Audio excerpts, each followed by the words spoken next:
حي على الفلاح.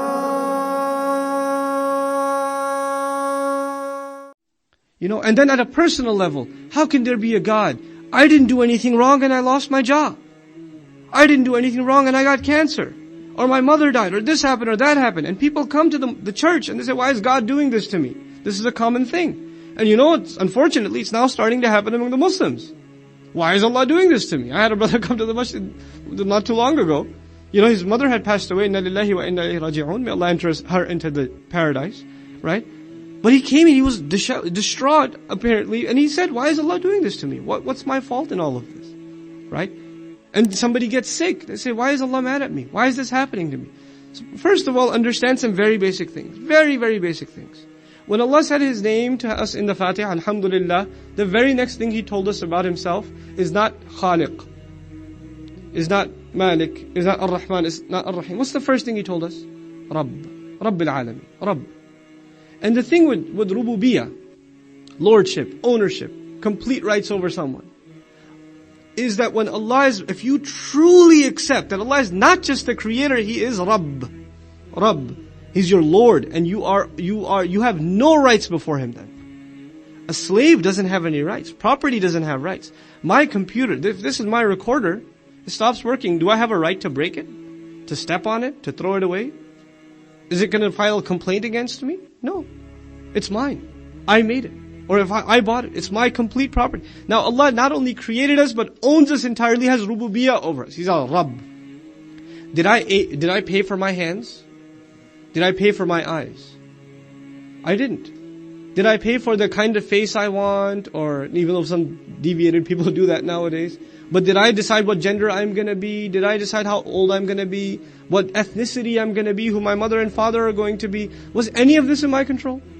No. Now, Allah is the one who gave it to me. I didn't pay Him anything for it. And if Allah didn't give it to me, was I entitled to it?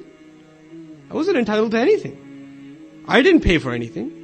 It's all been given to me. So the idea of God owing me, which is a very Christian concept nowadays at least, that God owes us somehow.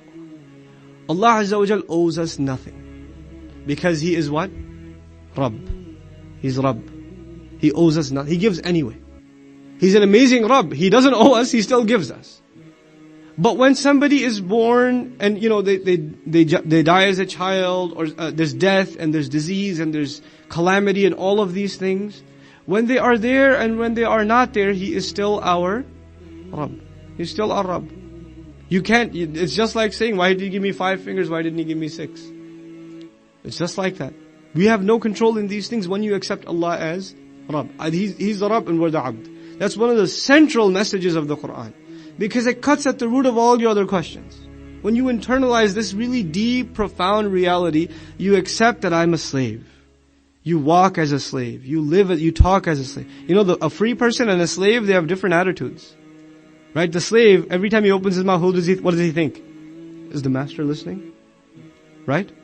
He's not going to open his mouth until, he's not going to do something, he's not going to eat something until, I wonder if he's watching. Right? Employees do that. They look at the security camera before they check their email. Or make sure that, the network spy software isn't on. Before they browse the web. We're that scared of other forms of mastery. Imagine if you accept Allah as Rabb. Everything you say, every step you take, every breath, everything you look at. يَعْلَمُ خَائِنَةَ الْأَعْيُنُ وَمَا تُخْفِي الصُّدُورِ. Right? That's the attitude of accepting Allah Azza wa Jalla as Rabb. He's the one who created you in this profound fashion. You think He just left you like that without a purpose? When Allah Azza wa Jalla created us, He gave us these faculties, He balanced us. فَعَدَلَكَ. Then He necessarily demands from us a purpose. Kalla, but rather not at all. In other words, Allah's disappointment with humanity, after this profound creation of the human being, after this amazingly balanced, well fine-tuned human being has been fashioned so that he can show he could be the best of all creation because he obeys Allah by choice. No, the reality is, بَلْ تُكَذِّبُونَ بِالدِّينِ. No, you lie deliberately against the deen. You lie deliberately against, then the word deen is really interesting. Now let's look at the word deen. Deen in Arabic comes from the word dain. Dain means a loan. Dain means a loan. Dana in Arabic as a verb is to give someone what you owe them completely. So the word dain and loan and dana have something similar also. It's giving someone or taking from someone a specified portion that is due back. Right? It's a very precise. Yes, inshallah. One more minute and I'll be done. That giving someone or taking a very, very specific portion that is due back. That is the essence of Islam. Everything we do, whatever we sent forward and whatever we left behind, is being precisely calculated. And if it's good, then we are owed precise amounts of good in return. And if it is evil, we are owed precise amounts of evil in return. And if you start thinking like that, you will think very carefully about every one of your actions and every one of your statements, every speech, every piece of speech you have, every action you have, if you acknowledge that this in fact is a deen. You know, when we commonly translate deen as way of life, what this really means is everything in your life, specific portion. You owe a portion to your parents, you owe a portion to your spouse, you owe a portion of your time to the salah, you owe a portion to this, you owe a portion to that, and every one of these shortcomings you show, however short you fell, is being calculated and an exact amount you will be given back. Right? وَمَا تُنْفِقُوا مِنْ خَيْرٍ يُوَفَّى إِلَيْكُمْ. Whatever you spend from good will be given to you in full. وَوُفِّيَتْ كُلُّ نَفْسٍ مَا كَسَبَتْ. Every person will be given precisely in full whatever he or she earned. Whatever he or she earned. This is in the essence of the word deen. The person who doesn't want to accept that, they come up with other delusions, they come with other distractions, because this is too strong a reality for them to accept. When Allah Azza wa Jalla said, وَمَا صَاحِبُكُمْ بِمَجْنُونَ, they were lying against the deen. They were saying that he's insane. Allah said, no, the one accompanying you is not insane. This was them lying against the deen. Then He said, وَمَا هُوَ عَلَى الْغَيْبِ بِضَنِينَ. He's not holding back information about the unseen from you. Another claim against him. Another claim against him. وَمَا هُوَ بِقَوْلِ شَيْطَانِ الرَّجِيمِ. That this is the word of shaitan. So here, بَلْ تُكَذِّبُونَ بِالدِّينِ. Now, you better know the consequences of lying against the deen. This is not something you can just say and get away with. These words are sent forward. And remember, we talked about in the beginning of the surah, what the means of delivery is. First, they are recorded and archived. So the next ayah is, وَإِنَّ عَلَيْكُمْ لَحَافِظِينَ. And there's no doubt about it that even again, on top of all of you, and this alaykum, the taqdeem of it, the bringing early of it is the ta'ajjub. That don't be surprised that even on you, there are guardians, hafilin.